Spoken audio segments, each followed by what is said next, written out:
देवादिदेव महादेव कहते हैं कि जो नर इस कहानी को बड़े ध्यान से और बड़े गौर से सुनता है उसके जीवन के सभी पाप नष्ट हो जाते हैं और उसके जीवन से सभी दुखों का नाश हो जाता है।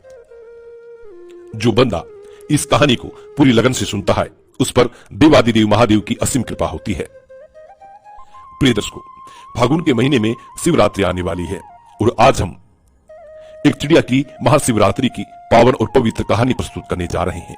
ये कहानी इतनी बड़ी पावन पवित्र है, जो लोग महाशिवरात्रि के व्रत करते हैं उन लोगों के लिए ये कहानी कोई रामबाण से कम नहीं है। भोलेनाथ का व्रत करने वाले लोगों के लिए ये कहानी किसी वरदान से कम नहीं है। उन लोगों को ये कहानी जरूर सुनना चाहिए। जो लोग सोमवार का व्रत करते हैं उनको भी इस कहानी को जरूर सुनना चाहिए। जो लोग इस कहानी को सुनते हैं उन पर देवादिदेव महादेव की असीम कृपा होती है और साथ में मनुष्य को अच्छे कर्म करने की ये कहानी प्रेरणा देती है। मनुष्य को अपने जीवन में सद्मार्ग पर चलने की प्रेरणा देती है। कहानी शुरू करने से पहले जो लोग हमसे नए जुड़े हैं वो हमारे चैनल को सब्सक्राइब करें, अच्छे कमेंट किया करें, बेल आइकन ऑन करना ना भूलें ताकि हर आने वाली वीडियो का नोटिफिकेशन सबसे पहले आपको मिले और आप उसका फायदा उठा सकें। शुरू करते हैं प्रिय दर्शकों आज की प्यारी सी कहानी, ये प्यारा सा वीडियो। प्राचीन काल समय में एक नगर में एक सेठ और एक सेठानी रहते थे। उनके पास अन्न धन की कोई कमी नहीं थी, लेकिन वो लोग अपने जीवन में कभी भी कोई दान दक्षिणा, कोई धर्म पुण्य का कार्य नहीं किया करते थे। उनके जीवन में उन्होंने कभी भी धर्म पुण्य का कार्य नहीं किया। उनके जीवन में उन्होंने कभी भी किसी को भिक्षा नहीं दी और उनके कोई खाने वाला भी नहीं था, कोई संतान नहीं थी। जिस जगह पर उस सेठ की हवेली थी उसी के पास में एक पीपल का वृक्ष था और उस पीपल के वृक्ष में एक सुंदर सी चिड़िया रहती थी। चिड़िया ने अपना घोंसला बना रखा था। चिड़िया के दो छोटे छोटे बच्चे थे। चिड़िया रोज नगर में दाना पानी चुगने के लिए जाती और दाना पानी चुगने के बाद वापिस अपने घोंसले में आती और अपने बच्चों को खिलाती। चिड़िया रोज नगर में जाती और दाना पानी चुगने के बाद वापिस अपने घोंसले में आ जाती और अपने बच्चों को दाना खिलाती। चिड़िया रोज उस सेठ के घर पे भी जाया करती थी, लेकिन वहां पे उसको एक भी दाना नहीं मिलता था और चिड़िया वहां से आगे चली जाती। जब चिड़िया अपने मन में ये सोचने लगती है कि पूरे नगर में सबसे बड़ी हवेली इसी सेठ की है और बहुत धनी व्यक्ति है, लेकिन फिर भी ये कभी किसी को दान नहीं देता, कभी किसी भिक्षुक को भिक्षा नहीं डालता, कभी कोई धर्म का कार्य नहीं करता है, कभी कोई मंदिर में सहयोग नहीं करता है, कभी किसी असहाय व्यक्ति की सहायता नहीं करता है, कभी किसी असहाय जीव जंतु की सहायता नहीं करता है, न ही कभी पक्षियों को ये दाना डालता है। ये सेठ बड़ा कंजूस है। एक दिन चिड़िया सुबह के वक्त अपने घोंसले से उड़कर और उस सेठ की हवेली पे जा बैठती है। जब वो चिड़िया सेठ की हवेली पे जाके बैठती है तो सेठ और सेठानी बात कर रहे थे। सेठानी अपने पति से कह रही थी कि सेठ जी, हमारे पास इतनी धन दौलत है, इतनी संपत्ति है, पूरे नगर वाले हमें नगर सेठ कहते हैं। हमारे पास धन की कोई कमी नहीं है, लेकिन इस धन का हम क्या करें? हमारे कोई वारिस नहीं है, कोई पुत्र नहीं है, इस धन को खाने वाला कौन होगा? तब सेठ अपनी सेठानी से कहता है कि सेठानी, अब इसमें मेरा क्या कसूर है? हमारा नसीब भी कुछ ऐसा है, हो सकता है हमारे नसीब में पुत्र प्राप्ति नहीं है, पुत्र धन की प्राप्ति नहीं है। सेठ और कहता है कि जब तक अपनी जिएंगे तब तक इस धन को खा लेंगे, उसके बाद जिसके नसीब में होगा वो इस संपत्ति को खाएगा। दोनों पति पत्नी इस तरह की बातें करते हैं और वो चिड़िया बड़े गौर से सुनने लगती है। वो चिड़िया सेठ और सेठानी की पूरी बात सुनने के बाद वहां से उड़ के आगे चली जाती है और अपना दाना पानी चुगने के बाद वापिस अपने घोंसले में चली जाती है। अब चिड़िया रोज उस सेठ के घर जाने लगी और उनकी पूरी बात सुनने लगी। सेठ की जो घरवाली थी सेठानी, वो बड़े अच्छे स्वभाव की थी। उसके दिल में दया धर्म भी था। जब सेठानी रोज उस चिड़िया को देखती है तो धीरे धीरे सेठानी का उस चिड़िया से लगाव हो जाता है। अब सेठानी उस चिड़िया को सेठ से छुप छुप करके और दाने डालती और चिड़िया दाने चुगती। ऐसे काफी दिन निकल जाते हैं। एक दिन चिड़िया मन में सोचने लगती है कि सेठानी बहुत अच्छी है और मुझे दाने भी खिलाती है, लेकिन उसके घर में पुत्र नहीं है। तब वो चिड़िया अपने मन में सोचने लगती है कि ऐसा क्या किया जाए जो सेठानी को पुत्र हो। चिड़िया सोचने लगती है कि एक औरत जब तक मां नहीं बनती है, जब तक उसका औरत होना ही बेकार होता है। एक औरत का दुख एक औरत समझ सकती है। औरत का जीवन ही सफल जब होता है जब वो मां बन जाती है। एक औरत को सबसे बड़ा सुख तब मिलता है जब वो मां बनती है। यही सोचकर चिड़िया बड़ी दुखी हो जाती है और चिड़िया सोचने लगती है कि इतनी सीधी सादी सेठानी है, रोज मुझे दाना खिलाती है, ऐसा मैं क्या करूं जो इसके घर पुत्र जन्म ले और इनको पुत्र की प्राप्ति हो। और सोचने लगती है कि मैं ऐसा क्या करूं। एक दिन चिड़िया के मन में आता है कि क्यों न मैं देवादिदेव महादेव के पास पहुंचूं और उनसे इन सेठ और सेठानी की अरदास करूं, उनसे अर्जी करूं। यही सोचकर चिड़िया अपने पति चिड़ा से कहती है कि पिया जी, मैं कुछ दिनों के लिए कहीं जा रही हूं, आप बच्चों का ख्याल रखना, इनको समय पे दाना पानी खिलाना। इतनी कहकर वो चिड़िया अपने घोंसले से उड़ान भरती है। चिड़िया उड़ती हुई जाती है, रात दिन उड़ती है, बड़ी परिश्रम करती है, भूखी प्यासी उड़ती रहती है और उड़ती उड़ती अंततः वो कैलाश पर्वत पे पहुंच जाती है, जहां पर देवादिदेव महादेव और माता पार्वती थे। चिड़िया उड़ती हुई जाकर के और माता पार्वती के चरणों में पड़ जाती है और जैसी मां पार्वती के चरणों में जाके चिड़िया बैठती है, चिड़िया बेहोश हो जाती है। मां जगदम्बा पार्वती चिड़िया को अपने हाथों में उठाती है और चिड़िया को होश में लाती है और चिड़िया से कहती है कि चिड़िया, तुम कहां से आई हो? हे पुत्री, तुम बड़ी परेशान हो रही हो। तब चिड़िया मां पार्वती से कहती है कि मैया, मैं बहुत दुखी हूं और बड़ी दूर से आई हूं। मैं अपने दुख के लिए दुखी नहीं हूं, किसी और के दुख के लिए बड़ी दुखी हूं। तब मां पार्वती कहती है कि पुत्री, आप मुझे स्पष्ट बताइए, बात क्या है उसको खोल के बताइए। तब चिड़िया कहती है कि मैया, जहां मैं रहती हूं वहां पे एक सेठ और सेठानी रहते हैं, उनके कोई पुत्र नहीं है और वो सेठानी मैया बड़ी भोली है, उनको एक पुत्र दे दीजिए। चिड़िया इतनी बात मां पार्वती से कहती है और फिर से बेहोश हो जाती है। मां पार्वती फिर से उस चिड़िया को होश में लाने की कोशिश करती है। काफी देर बाद चिड़िया फिर से होश में आती है। तब मां पार्वती उस चिड़िया को कुछ दाना पानी खिलाती है और चिड़िया से कहती है कि पुत्री, तुम चिंता ना करो, थोड़ी देर में महादेव उठेंगे, उनके बाद हम महादेव से बात करेंगे। उसके थोड़ी देर बाद देवादिदेव महादेव अपनी समाधि से खड़े होते हैं। मां पार्वती चिड़िया को हाथ में लेकर और महादेव के समक्ष जाती हैं और महादेव से कहती हैं कि प्रभु, फला नगर में सेठ और सेठानी रहते हैं, क्या उनके नसीब में कोई पुत्र है या नहीं? तब महादेव ध्यान लगा करके देखते हैं और कहते हैं कि पार्वती, उनके नसीब में कोई पुत्र नहीं है। तब मां पार्वती कहती है कि प्रभु, यदि उनके नसीब में पुत्र नहीं है तो आपको पुत्र देना पड़ेगा। लेकिन महादेव कहते हैं कि पार्वती, तुम जिद क्यों करती हो? उनके नसीब में कोई पुत्र नहीं है तो मैं पुत्र कैसे दूं? लेकिन मां पार्वती जिद करती है और कहती है कि ये चिड़िया बड़ी दूर से आई है और ये आशा करके आई है कि हम इसकी सहायता करेंगे। इसी आशा से भूखी प्यासी उड़ती हुई इतनी दूर से यहां तक आई है और इसको खाली हाथ नहीं भेज सकते। मां पार्वती की इतनी बात सुनने के बाद देवादिदेव महादेव कहते हैं कि ठीक है पार्वती, तुम हर बार जिद करती हो और तुम्हारी हर जिद को मुझे पूरा भी करना पड़ता है। ठीक है, यदि तुम जिद कर रही हो तो सेठ और सेठानी को एक पुत्र हम देंगे। लेकिन महादेव और कहते हैं कि चिड़िया से कहो कि सेठ और सेठानी कोई दान धर्म नहीं करते हैं, कोई पुण्य का कार्य नहीं करते हैं, कोई पवित्र शास्त्र नहीं पढ़ते हैं, कोई ज्ञान पुराण नहीं पढ़ते हैं, कोई पुराण शास्त्र नहीं पढ़ते हैं, कोई वेद शास्त्र नहीं पढ़ते हैं। ऐसे नास्तिक लोग हैं, यदि वो नास्तिक से स्वास्तिक होने लगे तो उनको एक पुत्र की प्राप्ति हम देंगे। उनको दान धर्म भी करना पड़ेगा, मंदिर में भी जाना पड़ेगा, भिक्षुक को भिक्षा भी देनी पड़ेगी, ईश्वर के भजन भी करने पड़ेंगे, तभी उनको पुत्र की प्राप्ति हो सकती है।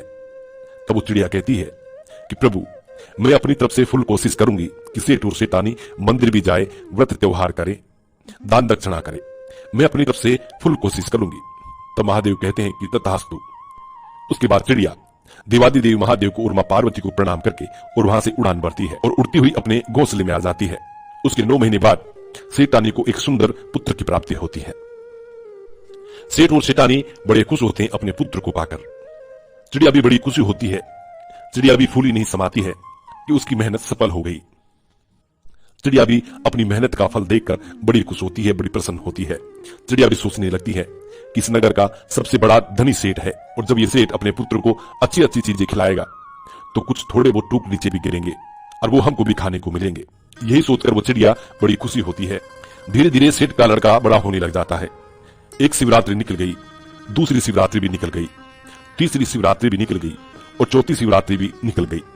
5वीं जब शिवरात्रि आने को होती है तब वो चिड़िया बड़ी चिंतित होती है, बड़ी दुखी होती है।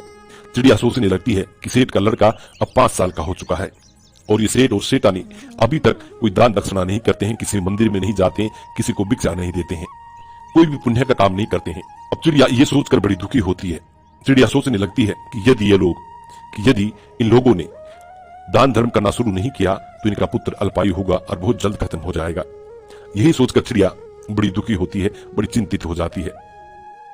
चिड़िया सोचने लगती है कि मैं सेठ और सेठानी को कहूं तो कैसे कहूं, मेरी भाषा को ये समझते नहीं है, मेरे इशारे को ये समझते नहीं है, अब मैं क्या करूं। यही सोचकर चिड़िया बड़ी दुखी हो जाती है। तब तक चिड़िया के बच्चे भी बड़े बड़े हो चुके थे। चिड़िया अपने बच्चों से कहती है कि पुत्रो, तुम अपना ख्याल रखना, मैं कुछ दिनों के लिए कहीं जाके आ रही हूं। तब चिड़िया फिर से अपने घोंसले से उड़ान भरती है और सीधी कैलाश पे जाती है।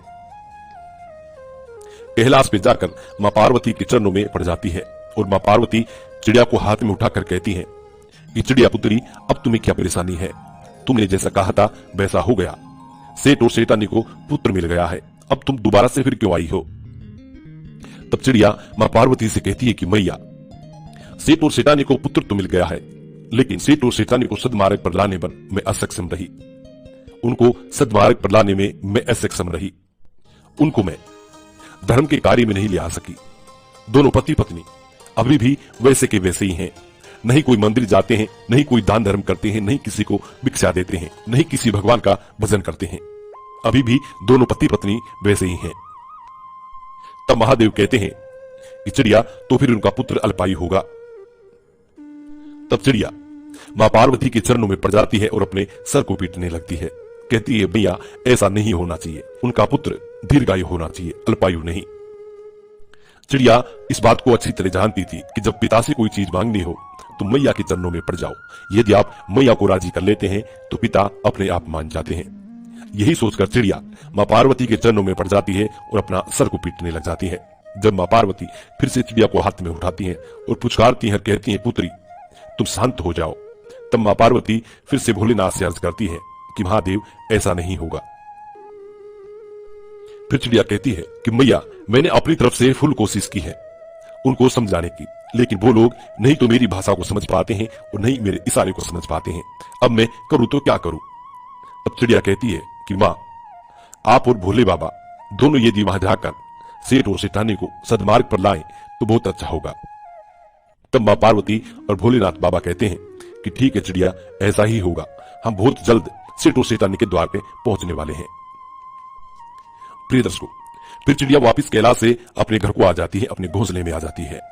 महादेव और पार्वती एक भिक्षु का, एक साधु का रूप धारण करके और सेठ और सेठानी के द्वार पे आते हैं और सेठानी से कहते हैं कि मैया, हमको बड़ी तेज भूख लग रही है और हमको भोजन खिलाइए। यदि तुम लोग हमें भोजन नहीं खिलाओगे तो हम तुम्हें श्राप दे देंगे और तुम बर्बाद हो जाओगे। तब सेठानी हाथ जोड़ करके कहती है कि बाबा, तुम मुझे श्राप मत देना, तुम हमें श्राप मत देना, हम तुम्हें जरूर भोजन खिलाएंगे। तब सेठानी साधु के भेष में महादेव और मां पार्वती को अपने घर के अंदर ले जाती हैं और अच्छे अच्छे पकवान बनाती हैं और दोनों को जिमाती हैं। उधर उस सेठानी का वो नन्हा सा पुत्र इधर उधर घूमता है, कभी महादेव और मां पार्वती को रोटी लाके डालता है, कभी सब्जी लाके डालता है, कभी कौन सी मिठाई लेके आता है, कभी कौन सी मिठाई लेके आता है। ये देखकर मां पार्वती बड़ी प्रसन्न होती है, बड़ी खुश होती है। मां पार्वती सोचती है कि ये महादेव का प्रसाद है, इसलिए इतना चंचल है। जब उस सेठानी साधु के भेष में मां पार्वती और भोलेनाथ को भोजन करा देती हैं, उसके बाद महादेव और पार्वती उसके घर से जाने लगते हैं। तब सेठ और सेठानी दोनों आते हैं और हाथ जोड़ करके कहते हैं कि बाबा, हमसे कोई सेवा में कमी थोड़ी रही, यदि कमी रही हो तो आप हमें क्षमा करें, लेकिन श्राप ना दें। तब महादेव कहते हैं कि सेठ सेठानी, ध्यान से सुनो, गलतियां तो तुमने बहुत की है और गलतियां करते ही जा रहे हो। यदि इसी तरीके से रहे तो तुम्हारे पुत्र पे घोर संकट आने वाला है और तुम्हारा पुत्र बहुत जल्द इस दुनिया से अलविदा हो जाएगा। तब सेठ और सेठानी साधु के भेष में भोलेनाथ के चरणों में पड़ जाते हैं और कहते हैं कि बाबा, हमें कोई मार्ग बताइए, हम क्या कर सकते हैं। बुढ़ापे में जाकर हमें एक पुत्र प्राप्त हुआ है और हम इस पुत्र को खोना नहीं चाहते हैं। तब महादेव कहते हैं कि खड़े हो जाओ और ध्यान से सुनो, आज के बाद यदि तुम्हारे द्वार पे कोई भी आता है तो वो खाली नहीं जाना चाहिए। दान धर्म करो, तालाब खुदवाओ, कुएं खुदवाओ, लोगों की सहायता करो, परेशान जीव जंतु की सहायता करो, धर्म पुण्य करो और महाशिवरात्रि का व्रत करो, ईश्वर की भक्ति करो, ईश्वर का भजन करो। महादेव इतनी बात कहते हैं। तब दोनों पति पत्नी हाथ जोड़कर और महादेव के चरणों में पड़ जाते हैं, कहते हैं कि बाबा, हम ऐसा ही करेंगे। और सेठ और सेठानी से महादेव कहते हैं कि तुम्हारे घर में जो ये पुत्र खेल रहा है, ये तुम्हारी मेहनत से नहीं, तुम्हारे नसीब में नहीं था। ये एक चिड़िया की मेहनत है जो तुम्हारे यहां से उड़ करके कैलाश तक पहुंची है और कैलाश तक जाने के बाद महादेव और पार्वती से अर्जी करके, विनती करके ये पुत्र मांगा है। ये उनकी भक्ति का फल है जो तुम्हारे घर में आज एक नन्हा सा पुत्र खेल रहा है। तब सेठ और सेठानी कहते हैं कि बाबा वो चिड़िया कौन सी है। तभी वो चिड़िया वहां आती है और महादेव और मां पार्वती को प्रणाम करती है। प्रिय दर्शकों, ये दिन महाशिवरात्रि का था, जिस दिन महादेव और मां पार्वती सेठ और सेठानी के घर आए। सेठ और सेठानी के घर मां पार्वती और भोलेनाथ अपना पूर्ण रूप धारण करते हैं और सेठ और सेठानी को दर्शन देते हैं और चिड़िया की शिवरात्रि सफल होती है। बड़ी धूमधाम से सेठ और सेठानी महाशिवरात्रि मनाते हैं और महाशिवरात्रि का व्रत करते हैं और साथ में चिड़िया भी व्रत करती है और देवादिदेव महादेव के दर्शन पाकर वो तृप्त हो जाते हैं। उनकी महाशिवरात्रि सफल हो जाती है। जो लोग महाशिवरात्रि का व्रत करते हैं उन लोगों पर देवादिदेव महादेव की ऐसी ही कृपा रहे जैसी सेठ और सेठानी पर रही और चिड़िया पे रही। प्रिय दर्शकों, आज की कहानी यहाँ खत्म होती है। हम उम्मीद करते हैं कि ये कहानी आपको जरूर पसंद आई होगी और इस कहानी से आप ढेर सारी प्रेरणाएं लेंगे। जी नमस्कार।